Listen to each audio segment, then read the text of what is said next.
16 వార్డులలో గెలవబోయేది కాంగ్రెసే, అందులో ఎటువంటి సంకోచం లేదు.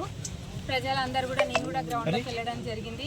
మన పార్టీకి అనుకూలంగా ఉంది. కాంగ్రెస్ పార్టీకి ప్రజాప్రభుత్వం అధికారంలోకి వచ్చినప్పటి నుంచి కూడా ఎన్ని సంక్షేమ పథకాలు తీసుకొచ్చినాయో ప్రజలందరూ కూడా చూస్తూనే ఉన్నారు. అది ఉచిత బస్ ప్రయాణమే కానివ్వండి, లేకపోతే 200 యూనిట్ల కరెంటు ఫ్రీ, ఇంకా చెప్పుకుంటూ పోతే చాలా ఉన్నాయి. ఇంద్రమ్మ ఇల్లు, వివిధ పథకాలన్నీ కూడా చేసుకుంటూ మళ్ళీ మహిళలకు పెద్దపీట వేస్తూ మన ప్రభుత్వంలో ఎన్నో పథకాలు తీసుకొచ్చినాం. అట్లనే మన నియోజకవర్గంలో కూడా 2000 కోట్లకు పైబడి అభివృద్ధి పనులు ఇప్పటికే చేసుకున్నాం. తొర్రూరు పట్టణం విషయానికి వస్తే 100 పడకల ఆసుపత్రి పనులు కూడా ప్రారంభమైతే, దాంతోపాటుగా మినీ ట్యాంక్ బండ్ కూడా మీరు అందరు మన బతుకమ్మ పండుగ రోజు చూసినారు.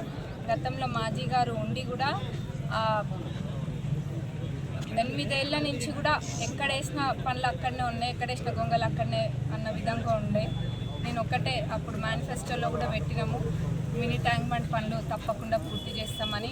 అన్న మాట కట్టుబడి ఏదైతే 2 డిపార్ట్మెంట్ల మధ్యలో చిక్కుండేనో ఆ చిక్కుముడి తీసి ఇప్పుడు ఆ పనులు ప్రారంభిస్తే అవి వేగవంతంగా అవుతున్నాయి. TUFIDC నుంచి కూడా ఒక 5 కోట్లు దానికి కేటాయించడం జరిగింది. ఆ మినీ ట్యాంక్ బండ్కి ఇంకా కూడా అవసరమైతే ఇంకా పెట్టి ఇది నెంబర్ 1 మినీ ట్యాంక్ బండ్గా తీర్చిదిద్దుతాం తప్పకుండా. ఇంకా దాంతోపాటుగా 15 కోట్ల మన శంకుస్థాపనలు చేయడం జరిగింది వివిధ వార్డులలో.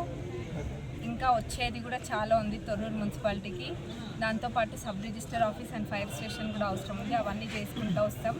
16 వార్డులలో నిలబడ్డ మా తరపున నిలబడే ప్రతి కౌన్సిలర్ క్యాండిడేట్ కూడా ఒక్కొక్కరిని చూసి పెట్టడం జరిగింది. అందులో ఎడ్యుకేటెడ్ వాళ్ళు చాలామంది ఉన్నారు.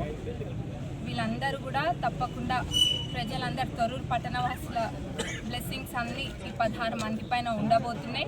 16కి 16 మేము కొడుతున్నాము. ఈడ చైర్మన్ సీటు కాంగ్రెస్ పార్టీ.